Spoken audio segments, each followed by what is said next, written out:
திருமதி சசிகலா புஷ்பா அவர்கள். தென் மாவட்ட வெள்ள பாதிப்பை அரசு எப்படி கையாண்டது என்பதை விட இந்த வெள்ள பாதிப்பே திறனற்ற திமுக அரசாங்கத்தால் தான் உருவாக்கப்பட்டது என்று நாங்கள் சொல்லுவோம். ஏனென்று சொன்னால் தூத்துக்குடி மாவட்டத்தை பொறுத்த வரைக்கும் மட்டுமல்ல, மழை வர போறத 12ஆம் தேதியே ஐஎம்டி கொடுத்துருச்சு, ஆர்எம்சி சொல்லியாச்சு. வானிலை அறிக்கை தெளிவா இருந்த போதும் கூட முதலமைச்சர் தேவையில்லாம குற்றம் சாட்டுறாரே தவிர அரசு அதுக்காக மக்கள்கிட்ட என்ன முன்னெச்சரிக்கை நடவடிக்கை எடுத்துச்சு. குறிப்பா அந்த காலத்துல கிராமத்துல கூட ஒரு தண்டோரா போட்டு இது வரப்போகுது, இது செய்ய போறோம்னு சொல்லுவாங்க. நீங்க போய் மக்கள்கிட்ட இப்படி ஒரு விஷயம் இருக்குன்னு ஒரு மைக் அனௌன்ஸ்மெண்ட் கொடுத்தீங்களா, ஒரு ஆட்டோ அனௌன்ஸ்மெண்ட் கொடுத்தீங்களா? மக்கள் வந்து தண்ணியால சூழப்பட்ட பிறகு நம்ம உயிருக்கு அச்சமாயிடுச்சு, ஒரு பால் பாக்கெட் கூட கிடைக்காம குழந்தைங்க கொண்டு தத்தளிச்சிட்டு இருந்தாங்க. அப்படி ஒரு நிர்வாக சீர்கேடு இருக்கிறதுனால ஒரு வெள்ளம் வரப்போது. உங்களுக்கு நல்லா தெரியும், செப்டம்பர் அக்டோபர் நவம்பர் டைம்ல நம்முடைய மான்சூன் டைம். அப்ப நீங்க என்ன செய்யணும், முதலமைச்சர் முதல்ல வந்து வெள்ள நிவாரணம் வந்துச்சுன்னா என்ன பண்றதுன்னு ஒரு கமிட்டி போட்டிருக்கணும், ஒரு மீட்டிங் நடத்தி இருக்கணும், ஒரு ஆய்வு பண்ணியிருக்கணும். இதை என்னைக்காவது பண்ணிருக்கீங்களா?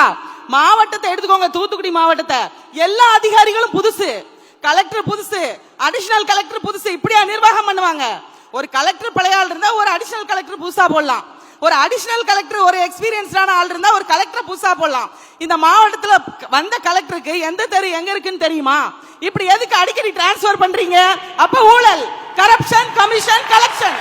அதனாலதான் உங்களால நிர்வாகம் சரியா பண்ண முடியாததுனாலதான் எங்க மக்கள் பாதிக்கப்பட்டுட்டாங்க. எங்க தூத்துக்குடி மக்களை பொறுத்த வரைக்கும் அண்ணன் ரொம்ப அருமையா சொன்னாங்க. 16ஆம் தேதி அனிதா ராதாகிருஷ்ணன் போன்ல பேசினாங்க, கீதா ஜீவன் போன்ல பேசினாங்க. நீங்க தான் 16ஆம் தேதி கம்யூனிகேஷனை கட் பண்ணிட்டீங்களே, உங்களுக்கு தான் நிர்வாகமே பண்ண தெரியலையே. கம்யூனிகேஷனே கிடையாது. இபி கட் பண்ணுங்க, ஒத்துக்கிறோம். நீங்க எலக்ட்ரிசிட்டியை கட் பண்ணுங்க, ஒத்துக்கிறோம். ஏதாவது அசம்பாவிதம் நடந்துடக்கூடாது.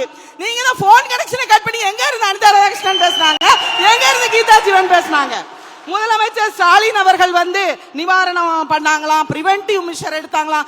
எதுங்க பிரிவென்டிவ் மெஷர்? வந்ததை கூட ஒரு விஷயத்தை தகவலை சொல்லல. பாதிக்கப்பட்ட மக்களை 3 நாள் வந்து பார்க்கவே இல்லை.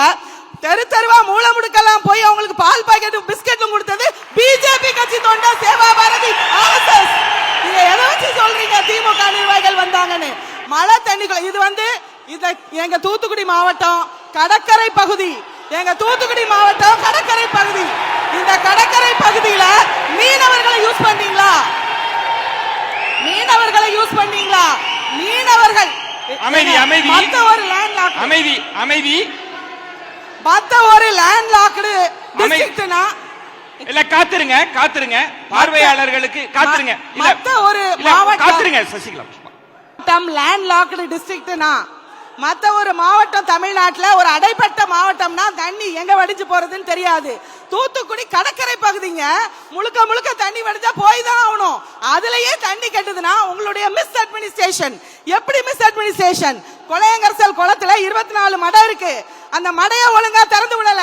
அங்கங்க கிராம மக்கள் குத்தி உடைச்சு விட்டுட்டாங்க. எங்க போனாங்க அதிகாரிகள்? எதுக்காக அவங்களுக்கு சரியான அலர்ட் கொடுக்கப்படல என்பதுதான் எங்களுடைய கொஸ்டின். எங்களுடைய மத்திய அரசாங்கம் NDRF அனுப்பிச்சு, தேசிய பேரிடர் குழு அனுப்பிச்சு, ஹெலிகாப்டர் அனுப்பிச்சு, உணவு பட்டம் கொடுத்துச்சு, மருத்துவ உதவி பண்ணுச்சு, போட் அனுப்பிச்சு, விமானப்படை அனுப்பிச்சு, ராணுவத்தை அனுப்பிச்சு. மத்திய அரசாங்கம் தேசிய பேரிடர் மீட்பு படையை அனுப்பியது, NDRF அனுப்பிச்சு, ராணுவ ஹெலிகாப்டர் வந்துச்சு, கப்பல் படை வந்துச்சு, கோஸ்ட் கார்டு வந்துச்சு, விமானப்படை வந்துச்சு. 4000 கோடி எப்படி சென்னைக்கு கொடுத்தாங்களோ அதே மாதிரி 8ஆம் தேதி 450 கோடி, 12ஆம் தேதி 450 கோடி, 900 கோடி இந்த பேரிடர் வர்றதுக்கு முன்னாடியே கொடுத்துருச்சு பிஜேபி கவர்மெண்ட். அதே மாதிரி ஹெலிகாப்டர் மூலமா உணவு பொட்டலங்களை வழங்கணும். ஒரு கர்ப்பிணி பெண்ணை தூக்கிட்டு போய் அவங்களுக்கு ஒரு ஆண் குழந்தை பிறந்து எங்க மோதிஜி பேரு நரேந்திரன் பேர் வச்சிருக்காங்க. இதுக்கு மேல ஒரு இத்தனை மாநிலங்கள் இருக்கக்கூடிய ஒரு இந்தியாவில் இத்தனை மாநிலங்கள் இருந்தாலும் உடனடியா 16ஆம் தேதி தகவல் தெரிவிக்கப்பட்டு இத்தனை விஷயங்களை அனுப்பின மத்திய அரசாங்கம் பண்ணிச்சா இல்ல உள்ளே வந்து பார்க்காத மாநில அரசாங்கம் பண்ணிச்சா? நன்றிங்க.